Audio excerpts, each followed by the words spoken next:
अजित पवारांचा विमानात जो शेवटचा कॉल होता ती बातमी आहे। बारामतीतील विमान अपघाताच्या केवळ 7 मिनिटं आधी अजित पवारांनी आपल्या कार्यकर्त्याला फोन केल्याचं समोर आलंय। विशेष म्हणजे या संवादाची ऑडिओ क्लिप आता समोर आली आणि साम टीव्ही दाखवते। कार्यकर्त्यांना बोलायचं आहे म्हणून एक साधा मेसेज केला आणि त्याला दादांनी लगेचच कॉल केला।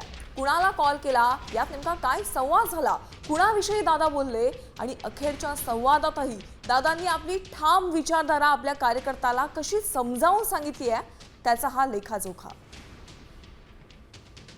मला फोन आला, मी एक जस्ट 8:19 वगैरे एका कामासंदर्भात मेसेज केला होता।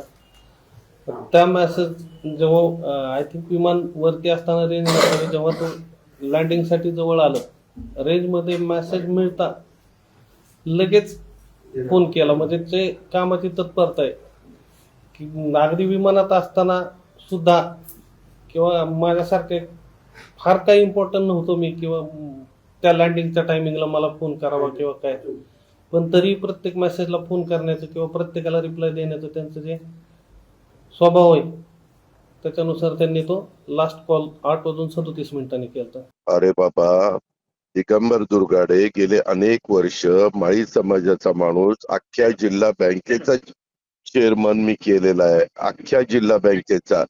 ही बँक तर एवढी तुम्हाला माहिती नसतं, काही नसतं, काहीतरी आम्ही पण सगळ्या जाती धर्माला बरोबर घेऊन जातो बाळा। आहे दादा, म्हणजे मला जे वाटलं ते मी तुमच्यासाठी नाही सांगितलं, मान्य आहे, परंतु त्याच्या तसं नाही। आज आपण आता बरोबर आहे, परंतु त्याच्यात माळी समाजाला मी जिल्हा परिषदेची उमेदवारी आता सुप्या गटातनं दिलेली आहे। तिथं ओबीसीच रिझर्वेशन होतं, बाकीच्यांनी दिलं नाही, इतर पक्षांनी दुसरेच दिलेले। अशा पद्धतीनं आपण केलेलं आहे। ओके, चालेल दादा, तुम्हाला जो योग्य वाटतो तो निर्णय अंतिम झाला। ठीक आहे, ओके। थँक्यू।